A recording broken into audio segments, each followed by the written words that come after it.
que des moments d'attente soient imposés aux chanteurs, débutants comme professionnels et tout ce qu'il y a entre les deux. Ça peut être avant des auditions, encore plus pour les auditions à caractère public, donc sans rendez-vous, ou entre le test de son et la présentation officielle, en attendant son tour dans un concert où les chanteurs se suivent à tour de rôle, en attendant un moment d'entrée sur scène dans une revue musicale ou entre chacune des entrées, à l'opéra, au théâtre musical, bref, attendre fait souvent partie de nos activités musicales. Gérer cette attente-là le mieux possible va nous prédisposer davantage à des performances à la hauteur de nos capacités, de notre travail artistique et technique.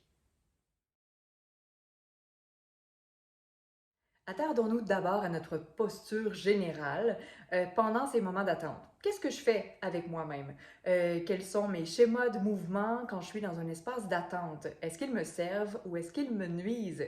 C'est des observations très intéressantes à faire et qui nous apprennent beaucoup.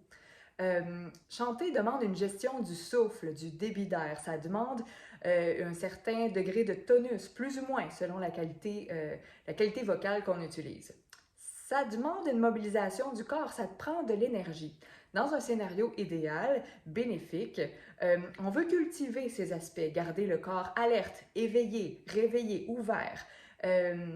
S'affaler, s'affaisser sur un fauteuil, sur un divan ou se recroqueviller assis en tailleur sans bouger ne sont pas des activités entre guillemets optimales pendant ces pauses et ça pourrait même nous surprendre tristement. Chanter, surtout au départ, pourra représenter une expérience plus ardue, plus exigeante que prévu. Essayons d'éviter ça. Ce que je propose, restez modérément actif pendant ces périodes. Si vous êtes assis, levez-vous de temps en temps, marchez un peu avec énergie mais sans entrer en mode cardio. Restez engagé physiquement, restez conscient de votre respiration sans nécessairement vouloir la contrôler à tout moment. Observez-la simplement pour rester en lien avec ce qui se vit dans votre corps, avec ce qui se passe. Gardez une certaine largeur dans la cage thoracique, une certaine amplitude. Si l'attente est vraiment très longue, vous pouvez faire des pauses, mais prenez soin de vérifier de temps en temps que ce soit toujours possible. Réactivez-la pour ne pas partir de zéro, en fait. Gardez-la mobile, active. Asseyez-vous sur le bout de votre chaise ou si vous sentez le besoin de vous adosser, asseyez-vous vraiment au fond de votre chaise et si possible, trouvez un dossier qui est relativement droit. En fait, le but, c'est tout pour ne pas encourager un affaissement corporel et ne pas se sentir pris ou contraint dans un schéma d'affaissement avant d'aller chanter ou parler d'ailleurs. Ensuite, et c'est un peu lié, quand vous êtes entre deux apparitions scéniques, entre deux activités vocales, vous pouvez garder votre attention sur vos sensations. Les cultiver pendant l'attente va vous permettre d'être au plus près de ce que vous avez besoin pour retourner. Demeurez à l'intérieur autant que possible du cadre physique, affectif, psychologique, respiratoire de votre activité vocale et même de votre personnage, le cas échéant.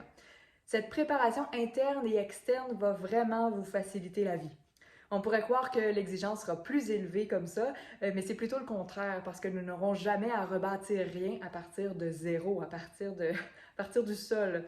Et ça, c'est très exigeant. Aussi, prenez soin de ne pas surutiliser votre voix. Parler beaucoup et ou très fort pendant les pauses demande davantage aux plis vocaux. Gardez-les bien prêts, libres, efficaces, précis dans leur travail. On a parfois l'impression que c'est inoffensif, mais il est bon de se rappeler que ce sont les mêmes muscles qui sont impliqués. C'est le même instrument. Vous avez peut-être l'impression de prendre une pause, vous, mais vos plis vocaux, vous n'en leur laissez pas. Ils ne sont pas en pause, eux. Ça ne veut pas dire de rester silencieux, mais plutôt de doser son activité vocale. Je pourrais me demander, par exemple, si mon activité vocale est nécessaire et choisir consciemment d'utiliser ma voix ou non. Je peux également ajuster le contexte. Si j'ai besoin de parler à quelqu'un, je pourrais me rapprocher de la personne pour pouvoir parler plus doucement au lieu de l'apostropher de loin, par exemple. C'est vraiment une donnée à prendre en considération. Une autre chose est de s'assurer de ne pas déclencher de tension ou de malaise inutile, corporel surtout, donc prendre soin de soi, bref. Avoir l'estomac qui se contracte parce que j'ai faim, Hors de question. Ayez toujours des collations que vous digérez bien, facilement accessibles. Avoir un mal de tête grandissant parce qu'on n'a pas bu depuis des heures, c'est non.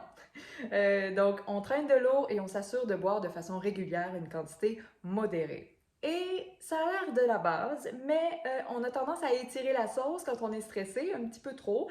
Donc, allez vider votre vessie au premier signe. Et ou volontairement, sans signe, quand vous savez que le moment M approche. On n'a pas besoin du désagrément d'une vessie pressée en chantant. On s'enlève ça. Visez de petites quantités plus souvent qu'un gros repas une fois. Pour ce qui est de la question de se nourrir, on veut bien digérer plutôt, on veut bien digérer et surtout quand la durée de l'attente est indéterminée, ne pas avoir le malaise d'un estomac lourd juste avant le moment M. Quel désagrément! D'une façon générale, une bonne hygiène de sommeil va aider à pouvoir bien gérer ces paramètres-là d'une pause bénéfique plutôt que déstabilisante ou qui relève le niveau d'exigence d'un cran pour rien. Donc, posture et engagement du corps, cultiver nos sensations internes, externes, doser notre utilisation de notre voix et prendre soin de ses besoins vitaux auront tous un impact bénéfique sur le degré de maîtrise qui pourra être déployé après un moment d'attente.